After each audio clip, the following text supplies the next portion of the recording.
Hi friends, welcome to my channel. ఇవాళ నేను చేపల పులుసు చేస్తున్నానండి. అందుకోసం 1 కేజీ చేపలు తీసుకున్నాను. ఇవి 1 కేజీ అండి. ఈ చేపల పులుసుకి ఆనియన్స్, పచ్చిమిర్చి, కొత్తిమీర, చింతపండు తీసుకున్నానండి. ఇది ఒక పెద్ద సైజు లెమన్ సైజ్ అంతా చింతపండు తీసుకున్నాను. దీంట్లో నీళ్లు వేసి నానబెట్టుకోవాలి. ధనియాల పొడి, కారం, ఇవి ధనియాలు, జీలకర్ర అండి. ఇవి రెండు కొంచెం రోస్ట్ చేసుకొని మనం పౌడర్ చేసుకోవాలి. వీటితో పాటు కరివేపాకు, వెల్లుల్లి తీసుకోవాలండి. ఇప్పుడు ఇవన్నీ మనం కట్ చేసి పెట్టుకుందాము. దాంట్లో నీళ్ళు పోసి పెట్టుకుందాము. అంతకంటే ముందుగా ఈ చేపలకి ఉప్పు, కారం పట్టించి నానబెట్టుకోవాలండి. అందుకోసం నేను ఒక బౌల్ తీసుకున్నాను. దీంట్లో ఈ చేపలు వేస్తున్నాను. చేపలన్నీ వేసి మంచిగా ఉప్పు, కారం కలిపి ఒక హాఫ్ అన్ అవర్ పక్కన పెట్టుకోవాలండి. దీనికోసం 2 స్పూన్ల కారం వేస్తున్నాను నేను.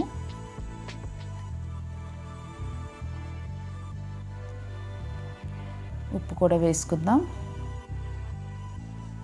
సరిపోయినంత ఉప్పు వేసుకోండి. మరలా మనం పులుసులో కూడా వేసుకోవాలి. మంచిగా కలిపి ఒక అర్ధగంట పక్కన పెట్టుకుందాము. అంతా కలుపుకోవాలి. ఇది ఈ పీసెస్కి పట్టేకి మాత్రమే అండి. పులుసులో మరలా వేసుకోవాలి. ధనియాల పొడి, కారం, ఉప్పు అన్నీ మరలా వేస్తాము. ఇది పీసెస్ చప్పగా లేకుండా కొంచెం ఆ కారం, ఉప్పు పీసెస్కి పడుతుంది. అందుకోసం ఇలా కలిపి ఒక హాఫ్ అన్ అవర్ పక్కన పెట్టుకుందాం. ఇప్పుడు కట్ చేసి పెట్టుకున్న టమాటోస్ అవన్నీ ఈ చేపల్లో వేసుకోవాలండి. అందుకని నేను అన్నీ కట్ చేసి పెట్టుకున్నాను. ఇప్పుడు ఈ చేపల ఈ బౌల్లోనే అన్నీ వేసి కలిపేసుకుందాం. ముందుగా టమాటోస్ వేస్తున్నాను.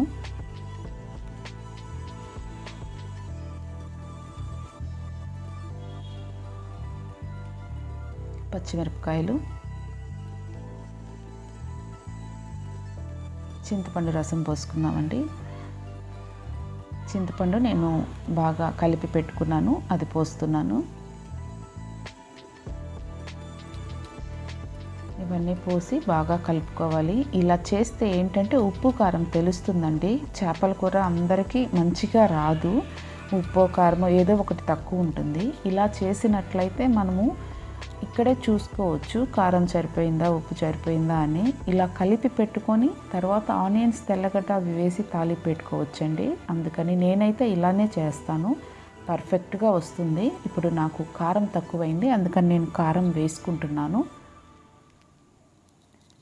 ధనియాల పొడి కూడా వేసుకుందాం.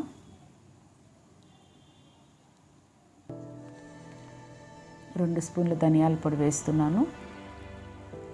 ఇదంతా మంచిగా కలుపుకోవాలి. మంచిగా కలిపి మనం ఒక్కసారి ఉప్పు, కారం చూసుకోవాలి. ఆ చింతపండు నీళ్ళన్నీ ఉడికాక చిక్కబడుతుందండి. ఇవన్నీ ఉడకడం వల్ల మంచి టేస్ట్ వస్తుంది. చేప ఆ పీసెస్ కూడా మంచిగా ఇవన్నీ పడుతుంది.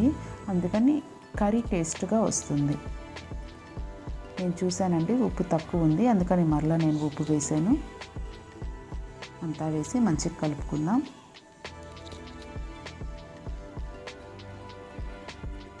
ఈజీ అండి. ఈ ప్రాసెస్ అయితే చాలా ఈజీ. నార్మల్గా అందరూ ఆనియన్స్, టమాటో అన్నీ నూనెలో వేయించుతారు. అలా ప్రాసెస్ ఎక్కువ అవుతుంది, కరెక్ట్గా రాదు. అందుకోసం నేనైతే ఇలా చేస్తాను. ఇదే నాకు ఈజీ అనిపిస్తుంది, మంచిగా టేస్ట్ వస్తుంది. మరలా ఒకసారి చూస్తున్నాను. పర్ఫెక్ట్గా సరిపోయిందండి. ఇప్పుడు దీన్ని తాలింపులో వేసుకుందాం. డేక్షా పెట్టుకొని తాలింపు వేద్దాం. నేను చేపలకి గిన్నె పెట్టుకున్నానండి. వెడల్పు గిన్నె పెట్టుకున్నాను. ఇలాంటిదైతే పీసెస్ విరిగిపోకుండా ఉంటాయి. అందుకని వెడల్పు గిన్నెలో చేస్తే మంచిగా వస్తుందండి. గిన్నె వేడైంది. ఆయిల్ పోసుకుందాం. కొంచెం ఆయిల్ ఎక్కువే పడుతుందండి. ఫిష్ కర్రీ కదా, కొంచెం ఆయిల్ ఎక్కువ ఉంటేనే టేస్ట్ బాగుంటుంది.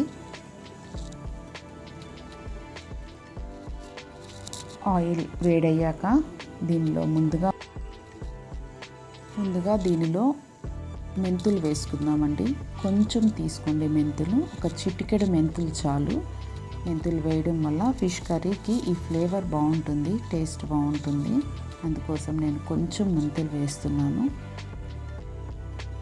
తర్వాత కొంచెం జీలకర్ర వేసుకుందాం.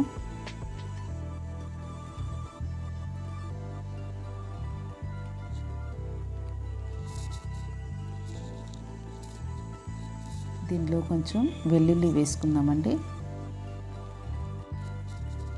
వెల్లుల్లి సన్నగా కట్ చేసి పెట్టుకున్నాం కదా, అది వేసానండి.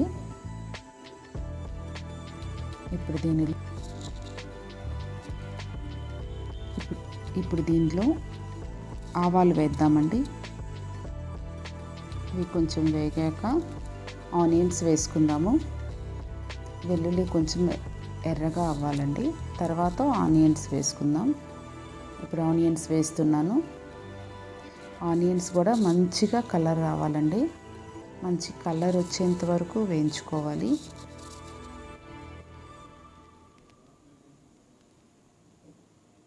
ఆయిల్లో బాగా ఎర్రగా ఫ్రై అయ్యాయి. ఇప్పుడు దీంట్లో కరివేపాకు వేసుకుందాం.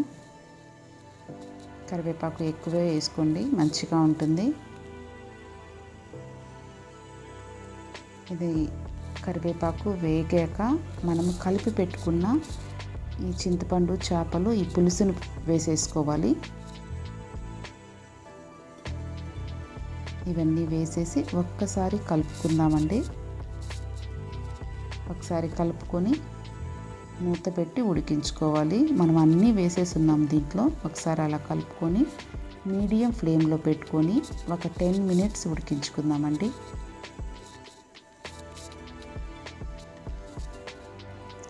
10 మినిట్స్ అయిపోయిందండి. కర్రీ చూద్దాము. ఓకే, మంచిగా చిక్కబడింది, ఆయిల్ అంతా పైకి వచ్చింది. అంతే అండి, అయిపోయింది చేపల పులుసు. పీసెస్ కూడా మంచిగా ఉడికిపోయాయి, మంచి స్మెల్ వస్తుంది.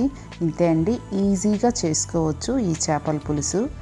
మీ అందరూ ఖచ్చితంగా ట్రై చేయండి. మీకు ఎలా వచ్చిందో నాకు కమెంట్లో చెప్పండి. నా రెసిపీస్ కానీ మీకు నచ్చినట్లయితే నా ఛానల్ని సబ్స్క్రైబ్ చేసుకోండి, లైక్ చేయండి, షేర్ చేయండి. Thank you friends. మళ్ళీ ఇంకొక మంచి రెసిపీతో మిమ్మల్ని కలుస్తాను. అంతవరకు బాయ్.